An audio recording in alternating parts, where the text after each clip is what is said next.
So yesterday I posted the video that was titled Upi Ulongwe. And you know, that video was inspired by the comment section during our live stream. And you already know I love when the comment section be commenting, and that is truly how my creative mind works. You say one thing in the comments, and if I can build a story out of it, you already know we're getting a video out of it. So today's video is coming from the comment by Malulegi. First of all, Malulegi, you put together a lot of words. And my poor self said, there is no way you can come to my channel, leave a thesis, and I respond with an emoji? That would be rude. So today's video is dedicated to Malulegi. Thank you for commenting. I hope you subscribed and I hope you like this video. So make sure you join us in the comment section so you know we say hello one more time. So Umalulegi left this comment, guys. I want you to see how long this thesis is. But why am I giving this thesis the time of day? Do you know one thing that a troll won't do? A troll will never spend their time arguing out their case. So anyone who says, you know what, stop it, you know, Balo is doing a fantastic job, they never say why. They never justify their cause. They never write a thesis. They're very quick to insult.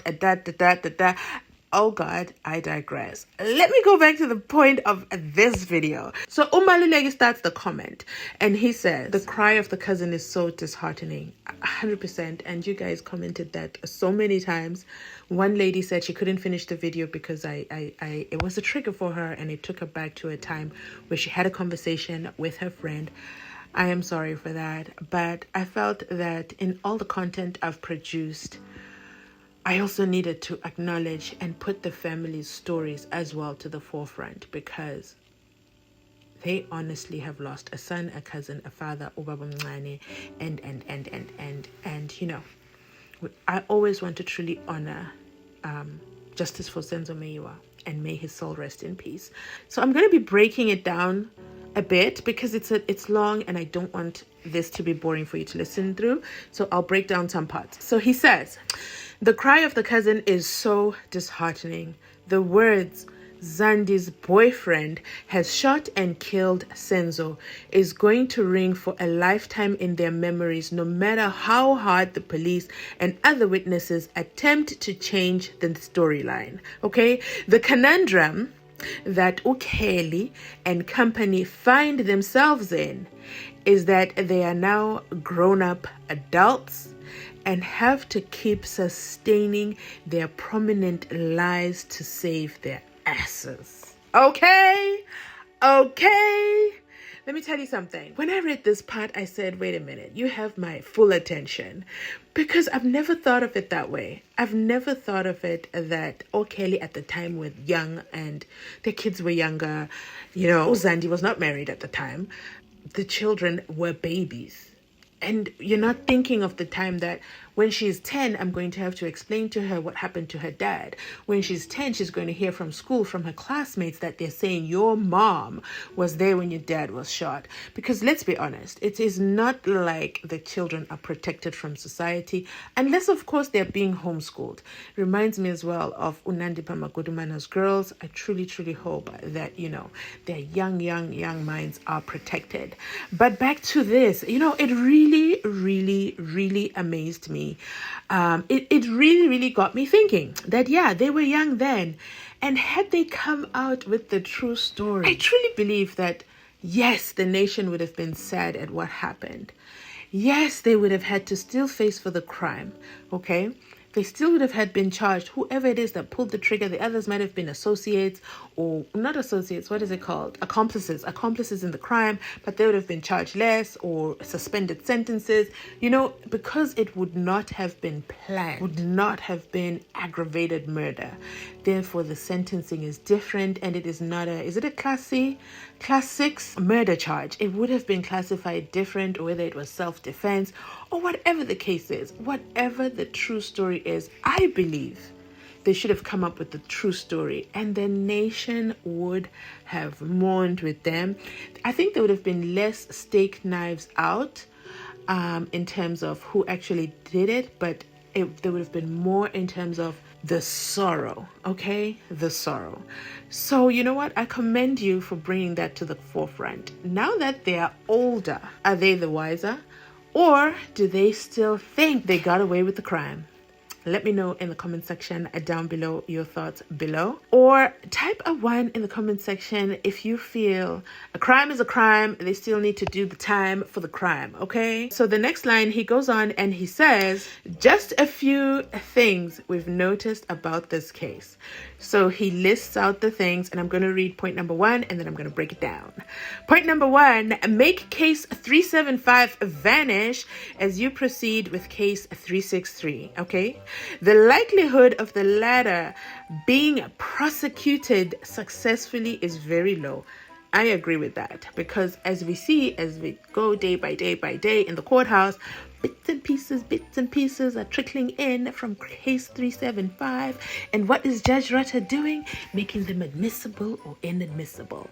In the case where Ubaloyi reads a piece of Ulongwe Twala's affidavit, his statement, okay, and the part is talking about the revolver, and Judge Ratha already discredits it, all right? Okay, he already discredits it. So that already shows you that once the NPA puts in the second case, which is 375, will it even pass? And, I'm yet to research on this, but would that not be double jeopardy? I have to look up that, because that's what I've always wondered.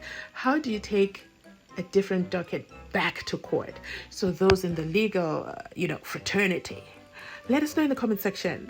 Is it possible to do 363, finish it, and then come back and start 375 for the same murder? Because to me, it just simply shows we have no clue which of these cases is it.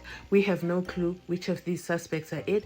We are not in agreement. So therefore, let's put it in front of a judge. Let's put both cases. So both cases, in my opinion, should have both been running concurrently at the same time. Okay? And then we figure out which ones are guilty. Because there's no way that both parties are guilty, because then which story is the real story? But oh my God, I digress. The comment goes on to say, the revolver that shot Senzo has allegedly vanished, okay? No gunshot residues were taken from Ulongwe. That was intentional, by the way. Of course it was intentional. It's going to be very difficult to nail him to the murder. I am worried by the time Baloyi and Sibanda closed the state's case, the 375 docket would have intentionally suffered a gradual demise. I agree with you 100%. You put it really well, because yes, unless no parts of the docket 375 enter 363, then it wouldn't demise. But you nailed it.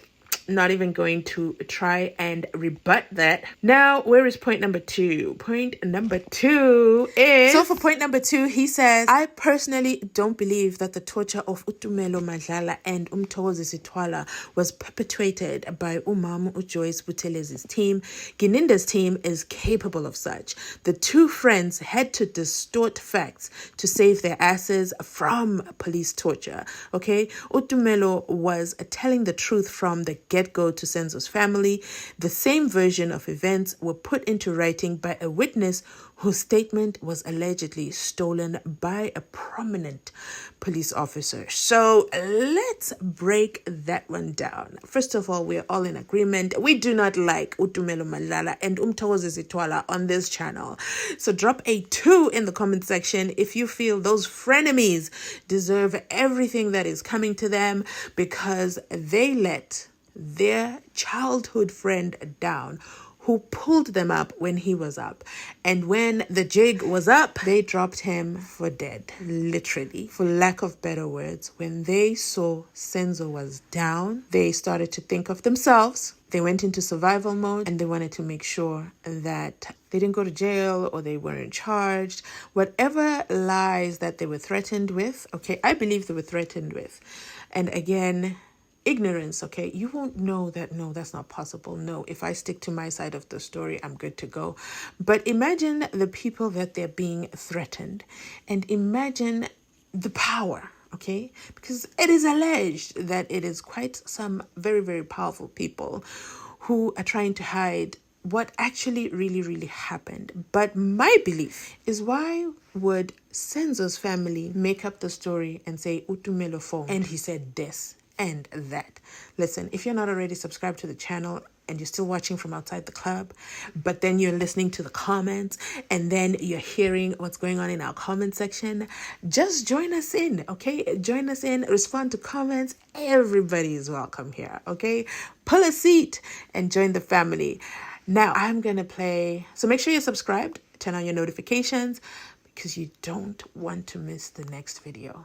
You don't want to miss it. I promise you, it's going to be worth your time. It might break your heart. Oh, that one is, I've been hesitating to do it, but I got to do it. I've got to do it. So stay tuned for that one. But yeah, let me know your thoughts on Utumelo Madlala and Umthokozisi. Listen, point number 2, everything. Check. I agree with you. Were they tortured? I don't care.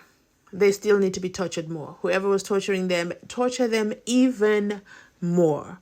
They need to suffer every single day. If they fall asleep at night, wake them up. Remind them that as it is, Usenzo died and we still don't know the story. Somebody said to me, do a video on, you know what? Let me keep that one to myself. You'll see the video coming. Now, drop a 2, okay, in the comment section down below if you think Utumelo Madlala and Umthokozisi Twala deserve to have been tortured. Let me know. Drop a 2 in the comment section. Let's move on to point number 3. Woo! The commenter goes on to say, listen, I said it was a thesis, okay? So make sure you grab yourself a drink. Make sure you like this video, because this person took their time, okay? And we've just got to listen. And if you have anything extra to add, make sure you drop it down in the comment section down below, because what?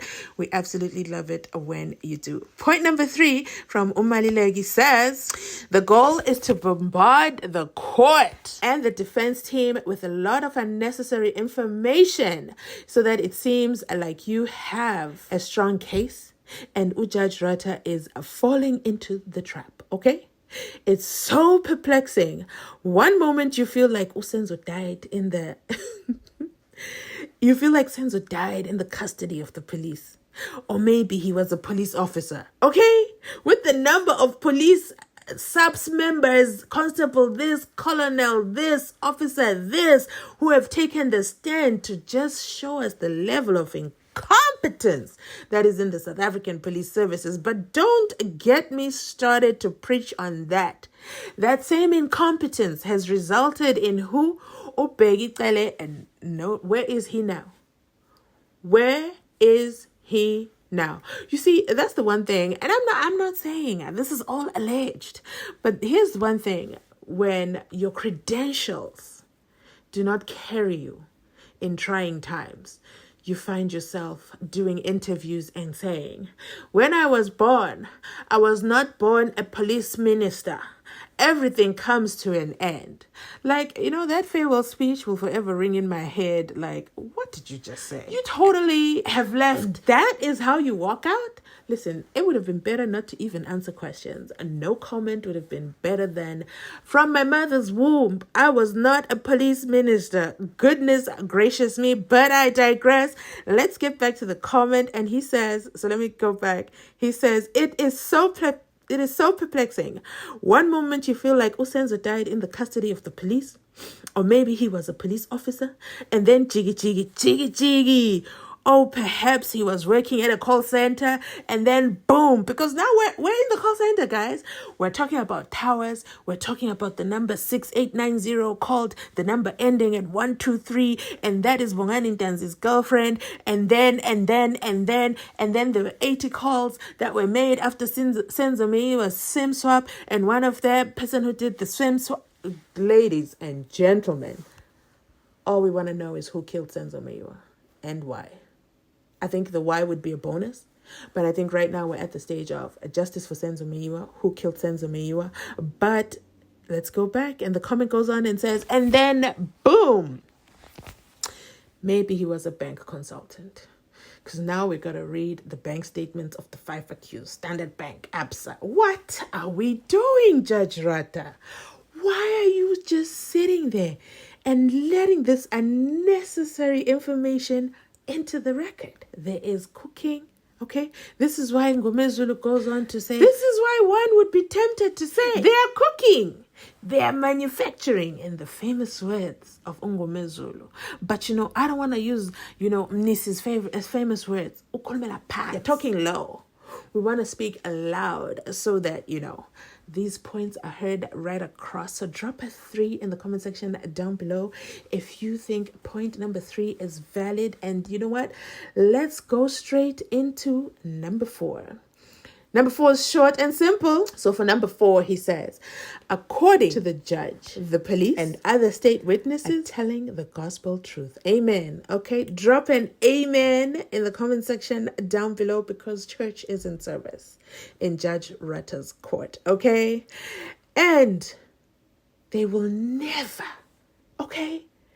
never intentionally distort versions of events, lest they risk their so-called careers. Whatever Valois says, too, is the truth. Now, this one deserves a round of applause, because that's it right there. Let me drop some names. Uzungu. How does Judge Ratha stand up and endorse? Yeah. When the brands endorse, I'm trying to think of an influencer right now. When the brands be endorsed by the influencers, Judge Ratha is the influencer of all times, okay? He will sit there and he will endorse nonsense, allegedly, okay? That is so clear to see, but he will talk himself off a ledge. One would be tempted to say, he will descend into the arena. Famous words again of Ngomezulu, when he tries to make us believe the words of Uzungu, the words of Ubutelezi, the words of Maholo.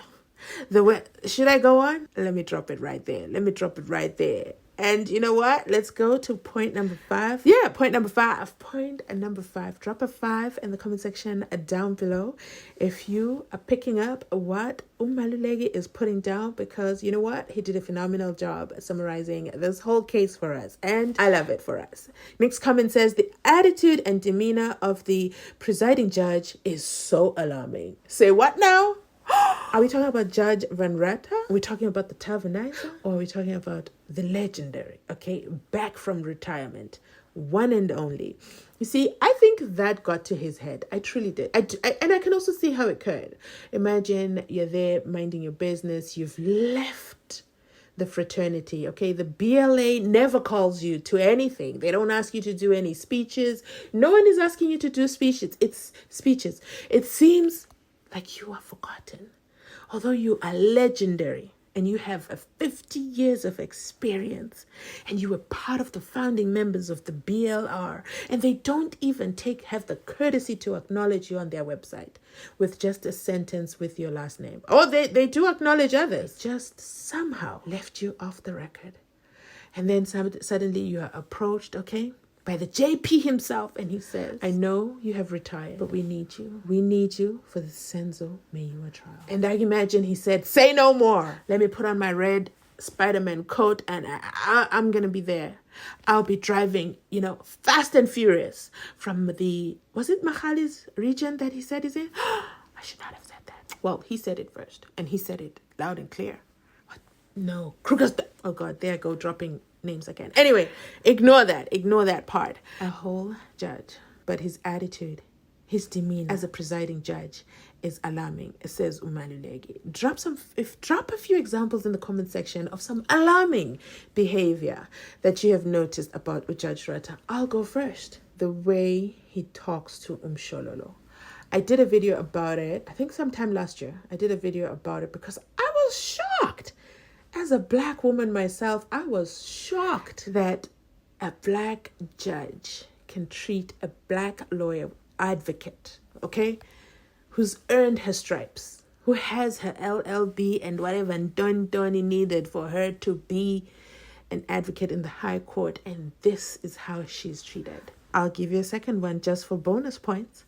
Ngomezulu was told, you know what, in my court, we share eye drops over here. Rose, go get my eye drops. Spanda is like, no, I've got another brand over here. Never. You could never pay me to share eye drops. You could never. Let me think of a time I would consider it. No, it's still never. Sorry, hard no. But the commenter goes on and says, you can bet he'd already found these accused dudes guilty. The less said about him, the better. Oh my God. Point number 6. Although he said 5-5, or I don't know if he wanted to say 5 and then Roman numeral 5, but I'll count it as point number 6. And it reads, looking at it closely, the state seems to be defending its own version than building a viable case to prove the alleged charges of murder, theft, and assault. Are they trying to prove that Mzansi is guilty for having a cell phone while in custody? Because that shouldn't be their case. They actually need to hide that from us members of the public, that there's such deficiencies, okay, right there in the jail cells, that the state dropped the ball, okay? But no, they've put it on full display, including the fact that after they found the phone, there's still no SAP-13. Oh my God. But I digress. Okay? Comment goes on to say, is the state insinuating that the exchange of calls between accused number 3, 4, and 5. If you don't know who 3, 4, and 5 is, it's the buddies that are always chummy and they're always chatty over there in the courthouse, okay? So 3, 4, and 5 was solely for the murder of SENZO MEYIWA. Imagine that. Imagine accused number 3, 4, and 5. All they want to do is talk about SENZO MEYIWA, but don't even know anything about Orlando Pirates. Orlando Pirates, are you listening in on this video? Imagine that. If you're an Orlando Pirates fan, drop a skeleton, okay? Drop a whole skeleton. Drop a pirate in the comment section down below and we'll say hello to you. But comment goes on and says, after all, they don't deny knowing each other. And that doesn't culminate to an illegal activity. Imagine your best friend right now and you two are seated in a dock and the state is trying to prove your relationship using your 205s, using your section 205s and saying they know each other. Therefore, they are guilty of conspiring to kill SENZO MEYIWA. Even though the towers show you were in Joburg CBD. But, Sibanda's going to work extra hard to prove that, you went on a broomstick and flew back to the Kumalo household over there by the Spanzer shop, okay? Went in and said, cell phones, but I just want one. And then you fire a shot and you only kill one. Inja Uzandi. And she lives to tell the story today. But then she cannot describe the second person who entered the house, but she's only able to point out Wangani Mzansi for the first time there within the courtroom. She could never have done it in the 6 to 8 years prior to that. It took only that moment, seeing him in the court and breaking down into tears. Do you know the pain that our families have been through? She doesn't talk about her wound. She doesn't talk about her gunshot wound. For someone who loves attention like that, how come she's never sung a song about that gunshot wound? But I digress. Let me stay out of people's business. So Mzansi, those are the comments, okay? And then point number 7, okay, is the 2 accepted contradictory confessions. Whew. To complete this thesis, let me know in the comment section if you are enjoying this video, okay? Drop a 6 in the comment section down below if you're enjoying this video so far. But let me also jump into point number 6 and let's read it, okay? To conclude the reading of the word today. The 2 accepted contradictory confessions brings a controversial dimension into the case. I know that's right. I'm going to let you know I hated it when Judge Ratha admitted those confessions. I was actually shocked. I was shocked because it doesn't make sense. But now, our commenter has put it so well and says, the 2 accepted contradictory confessions brings a controversial dimension into the case. Which one is Ratha going to go with in his verdict? Okay. I've seen it in the comment section that the verdict is already done. But since he accepted both, he should have accepted one. That's the mistake he made. But he accepted both into the record. And by accepting both into the record, he couldn't accept one because it meant the other one was tortured. And then those police would have to face the consequences. But Begitele was still in power and he needed to protect his boys. Allegedly, okay? So nobody could go down, so all confessions had to go in and no one would make any noise because there were elections coming up. Don't forget that. Don't forget the timeline. Elections were coming up, didn't want to have problems with people saying fake confessions, police are torturing people. What kind of a state is going on here? But he forgot. How is he going to validate both statements which contradict one another? Because hello, Bongani Ntanzi certainly didn't know Umuzi Sivia. Comment goes on to say, which one is Ratha going to go with in his verdict? They both aren't corroborated by any circumstantial, forensic, or eyewitness evidence. And I drop my mic right there. Let me know in the comment section which you think Judge Ratha's move's gonna be, because the ball is in his court, and you already know Judge Ratha played soccer, so he knows what to do next. Okay, the ball is in his court. What's he going to do next? Let me know in the comment section down below. If you enjoyed the section from the comment section, make sure you also dive down there. Okay, descend to the comment section down, comment, subscribe. Make sure you descend to the comment section. Let me know your thoughts on, today's thesis, okay, today's reading. And I'll catch you on my next video. I promise you're going to be so shocked how bad things are and what impact this has had. And that is it from the reading from today's comment.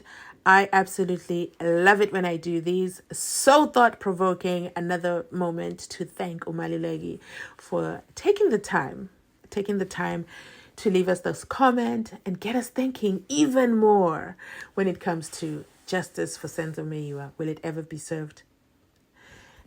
Will it ever be served in our lifetimes? Mzansi, I'll catch you in the comment section down below. Remember to like, comment, and subscribe. If you're watching from outside the club, make sure you drop a like as well, okay? It is anonymous. Nobody will know you liked it. But that means you're going to miss the next video because you won't get a notification.